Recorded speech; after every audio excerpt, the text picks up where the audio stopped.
Welcome to Sips for Change. As always, we're your hosts, Tammy and Nartine, here to bring you exciting conversations about making events more planet and people conscious.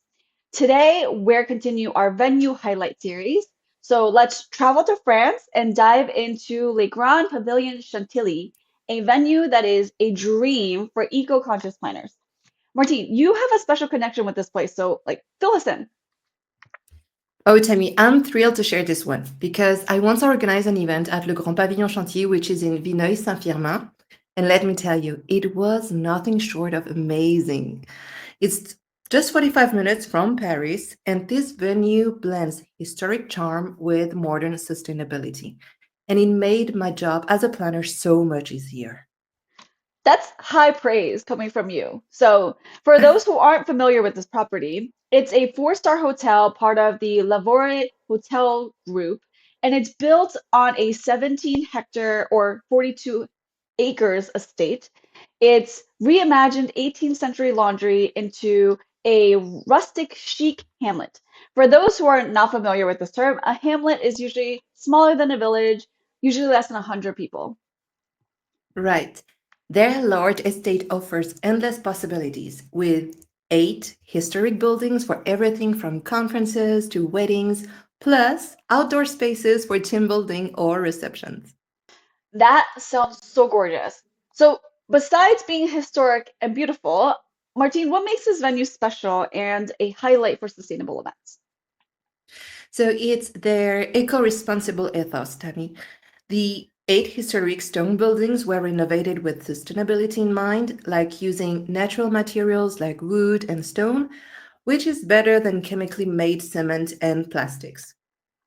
Plus, they have energy efficient features like high performance insulation and strategically designed windows and doors that offer natural ventilation.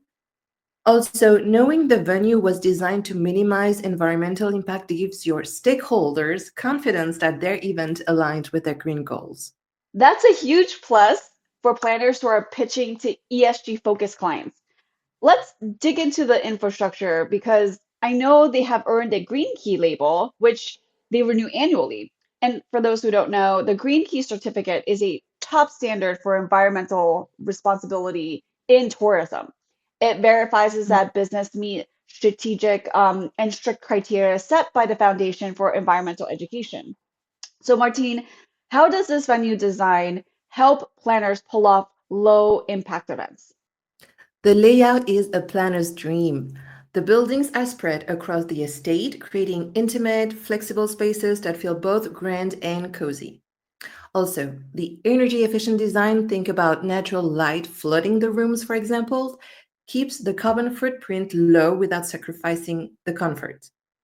For my event, we used the main pavilion for keynotes and breakout sessions.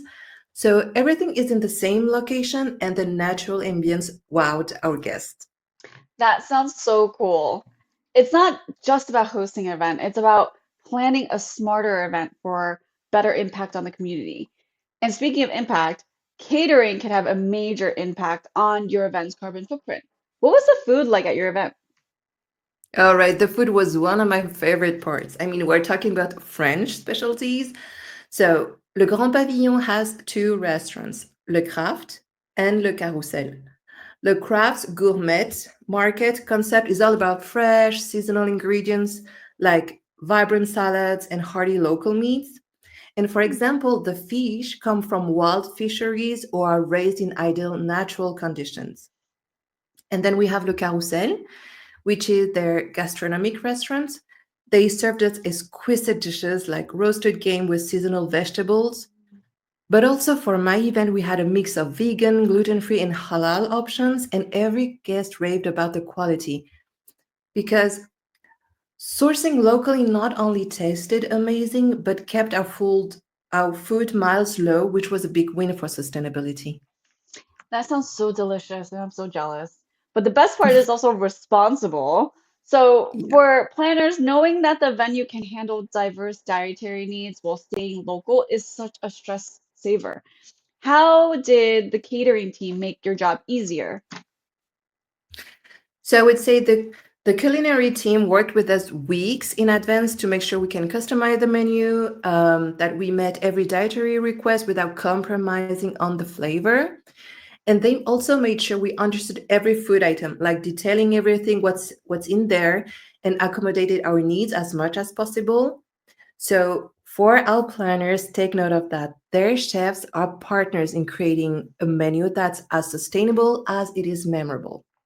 I love that. And I think menu design is something that planners don't really get to get involved in because many venues don't give you the flexibility to customize menus.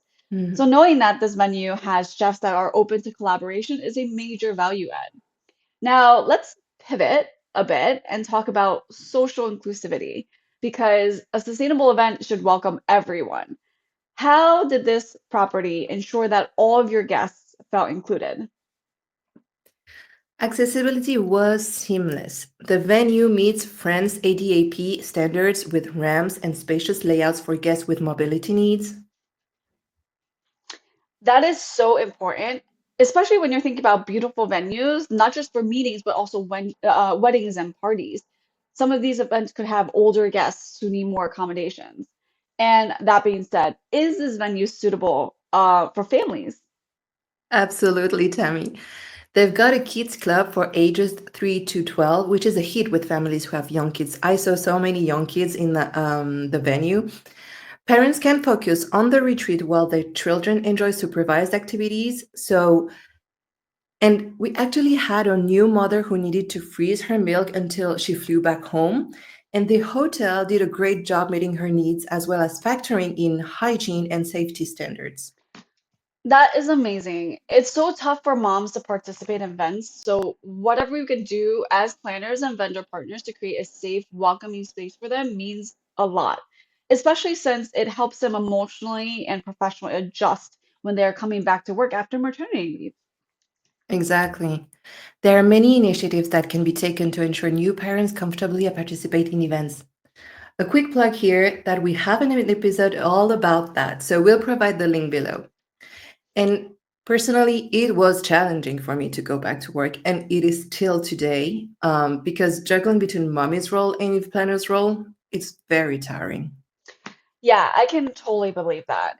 In one of the large conferences that I worked on this year, we added a lockable wellness room that attendees can use, and we actually had a few moms sign up to use them for pumping. And then they were able to store the milk in our staff office fridge that it was also lockable. A lot of those women in the survey said that it made things really convenient for them because they didn't have to go back to the hotel to pump, which could be like an Uber right away. And then they would Mhm. have to come back to the event afterwards. So offering this on site gave them more time back to enjoy the event. I really love that. It's really life changing. Like sometimes people don't realize. So I really wish more events would take that initiative. Yeah. We can't stress how important inclusivity is for events, not just from an accessibility and social perspective, but also a cultural perspective, especially for international global events. Martine, you had attendees from all around the world attend this event, right? How did this venue handle these diverse audiences? The staff was really great. They have multilingual staff fluent in English and French, of course. And I even met someone fluent in Spanish. So making communication a breeze for our global team. And for planners, if you're looking for an inclusive venue in this venue makes managing inclusivity feel effortless. That's the kind of detail that elevates an event. I also read that in 2024, they got 94 out of 100 on the Professional Equality Index between men and women. Yes, which I love so much. Also, this year, the group announced the creation of the Jean-Claude Lavorel Foundation, and this project reflects a strong desire to actively contribute to society, focusing on two fundamental priorities: support for the fight against cancer and the protection of children. They already participated in other initiatives like International Handicap, but this new project is like a natural extension of their values. So if you want to know more, make sure to check the resources we put you in the description. That's so amazing. Social responsibility is such a big part of the SDGs that people often forget about. So I love how they're contributing to the community.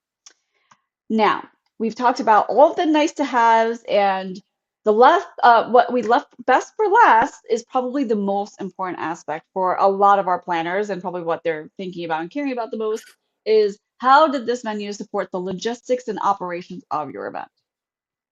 Right. It felt like I was working with my best friends, to be honest, because their dedicated event team was with me every step of the way from initial site visits to final loadout. Like they really helped me design a program that used the estate's various facilities to keep guests engaged, like moving from an afternoon session in La Fabrique to a wine tasting in the garden and then a barbecue dinner on Le Carrousel terrace. But when you hear about it, it feels like, oh, they're working kilometers or miles to do that. No, not at all. It's really very close. I think that support is invaluable. Any specific tips for our planners based on your experience? Definitely.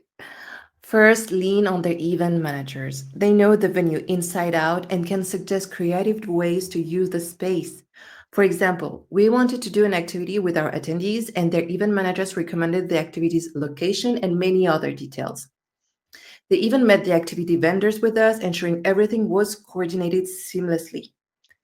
Second, and it might sound basic, but share a run of shows specifically for them so you're all on the same page. And I remember their teams told me how they loved it because they knew exactly what to do every single day. I think that's a good rule of thumb for all event planners to do for all of their events. Absolutely. Our vendor partners are working on so many events simultaneously, so having a design run of show helps tremendously.